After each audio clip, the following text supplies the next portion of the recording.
Happy Monday, and thanks for joining us here on 9 News Watch. I'm Chris Bianchi with a look at your top headlines on this Monday, August the 16th. And one thing that'll be a headline yet again on this Monday, air quality. We'll see wildfire smoke pouring on in from the Pacific Northwest, and that will slowly filter its way down towards the surface. It's mainly at the upper levels of the atmosphere right now, but again, it will work its way down towards the surface, so it'll be increasingly noticeable as we get later on through this afternoon and into your evening time frame. Right now, Denver and the Front Range not under an ozone action alert day. We'll see if one is issued later on today. We should see some gradual clearing of that wildfire smoke by Wednesday and Thursday. And speaking of that, let's go over to weather, where we are talking about a hot day today with temperatures getting on up into the low 90s under mainly sunny and hazy and yes, smoky conditions. But a few isolated storms will be mainly confined to the mountains, though we are not expecting any sort of a flash flood threat for your day today. May see some stronger showers and storms though as we get later on into the week, and specifically it'll be Wednesday and Thursday. We're getting a very sharp cold front that's going to drop its way on through, and that'll bring us perhaps our most refreshing air mass in the last few weeks, as we're going to get those temperatures down to a high of just 83 degrees by your Thursday with widespread storms on your Thursday. We should see things clear on out by Friday and into your weekend. Meanwhile, it is the big international story from the weekend, the Taliban taking full control of the country of Afghanistan, including its capital of Kabul. CNN's Clarissa Ward takes a remarkable trip around the streets of Kabul. As soon as we leave our compound, it's clear who is now in charge. Taliban fighters have flooded the capital. Smiling and victorious, they took this city of 6 million people in a matter of hours, barely firing a shot. This is a sight I honestly thought I would never see. Scores of Taliban fighters, and just behind us, the U.S. Embassy compound. Some carry American weapons. Tell us they're here to maintain law and order. Everything is under control. Everything will be fine, the commander says. Nobody should worry. What's your message to America right now? America already spent enough time in Afghanistan. They need to leave, he tells us. They already lost lots of lives and lots of money. People come up to them to pose for photographs.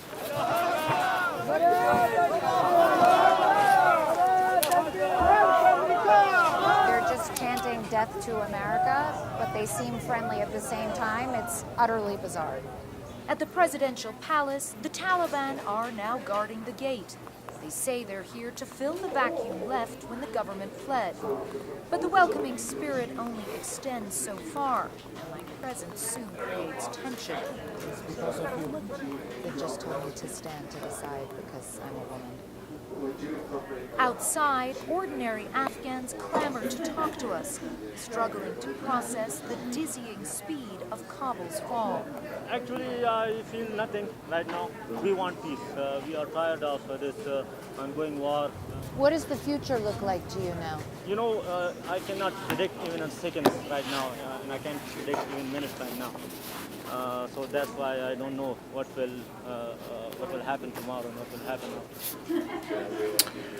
Meanwhile, today is the first day for Cherry Creek schools, and that comes fresh on the heels of the district's updated mask policy. Last week, the Cherry Creek School District announced new mask guidelines requiring masks for all students from pre-K through 6th grade and staff who work closely with students. Now, about 90% of students in that age range between pre-K and 6th grade are not yet eligible for vaccination. Students are making the classroom comeback around the country, and districts are dealing with all kinds of staffing shortages. They're looking for teachers, custodians, and managers to run food services, but one of the most important roles that needs to still be filled is the school bus driver. As 9 News reporter John Glasgow explains, the shortage means longer wait times and longer bus routes. As schools try to keep students in classrooms and safe from COVID-19, it's a big role, and right now it's crucial. another problem is looming. There's a driver shortage. Not enough bus drivers to get kids to school. So we apply for the position, we reach out to them to set up an interview, no one comes back. No one, I always say they ghost us pretty much. Greg Jackson is the Executive Director of Transport Services for Jefferson County School District. He says 360 bus drivers are needed for the school year. There's 63 short of that. Our biggest challenge right now is that we're competing with the private sector. That private sector includes companies like Amazon, Walmart, and grocery stores, places willing to pay delivery drivers more. We're paying right now slightly over $19 an hour to start a driver. They're paying between $25 and higher. We're funded by governmental funds to do what we do, and so it's hard to compete with those guys on that. Not only that, school districts are competing against one another for bus drivers.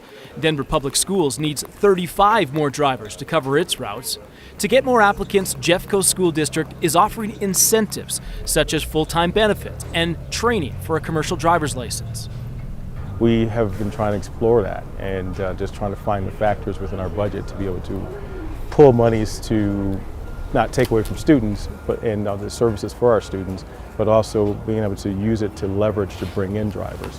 To make up the shortfall, bus routes are consolidated, meaning less stops and longer waits and walks for students. So instead of having a bus stop that's every 2,000 feet, maybe we're doing one that's a little bit further. In school districts across the state, recruiting and retaining bus drivers has become as important as getting students to school on time. Let us ask parents to be patient with us. We will have longer routes. We will have bus stops that are not going to be convenient as they have been in the past. John Glasgow, 9 News.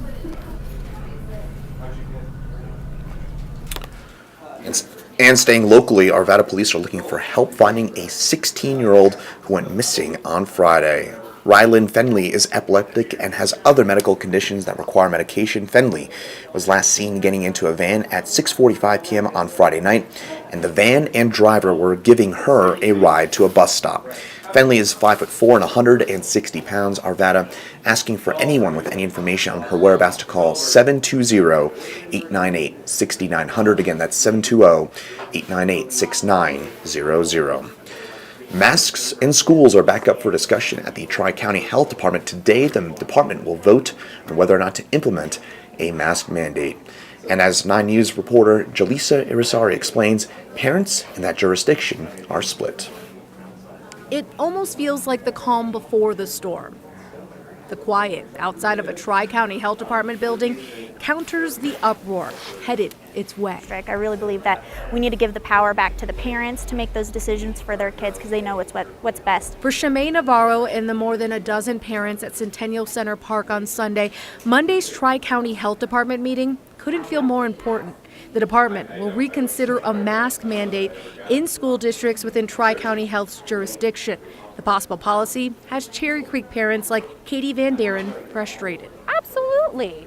Yeah, it needs to be an individual choice, and I respect parents' decisions when they want to mask their children because they're doing what's best for their child, and I want them to understand I'm doing what's best for my child. But not all feel the same. Fellow Cherry Creek parent Fiona Gow wants to see a stronger mandate. Cherry Creek already requires masks for kids in pre-K through 6th grade. Absolutely. I'm proud of our leadership for taking the steps they've taken so far, but I want them to do more. Adams' 12 five-star schools in the Aurora Public School District have mask mandates too. But even if Tri-County does issue a new rule on Monday, doesn't mean all will abide. Republican Douglas County Commissioner Laura Thomas says they'll likely fight it. Douglas County did sign an agreement with Tri-County Health last November that said we agree as Douglas County to stay with Tri-County Health until January of 2023, with the understanding that the commissioners can opt out of any public health order that we feel is not in the best interest of our citizens.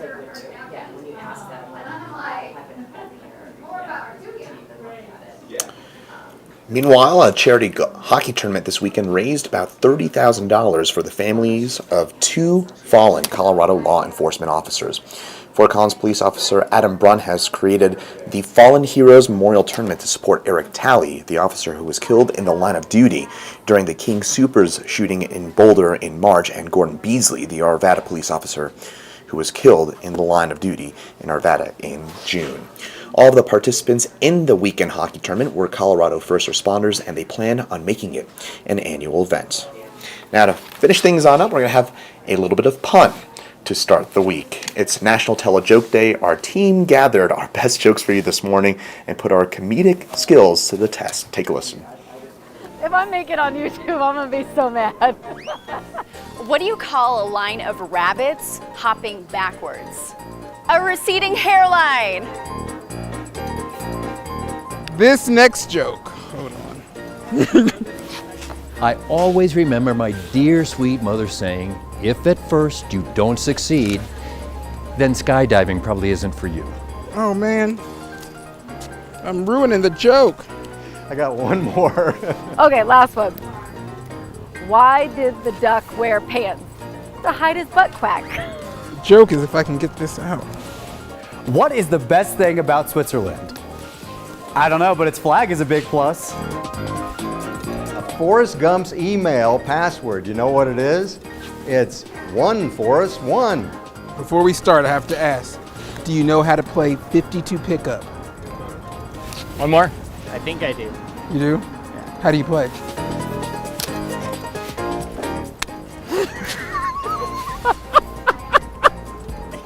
All right, I'm having too much fun. I got another one for you. You ready? As a Canadian, I reserve the right to be unapologetically apologetic. For that, I apologize. What did the lawyer name his daughter? Sue. I can't keep a straight face with these. Did you like that one? Good. A joker.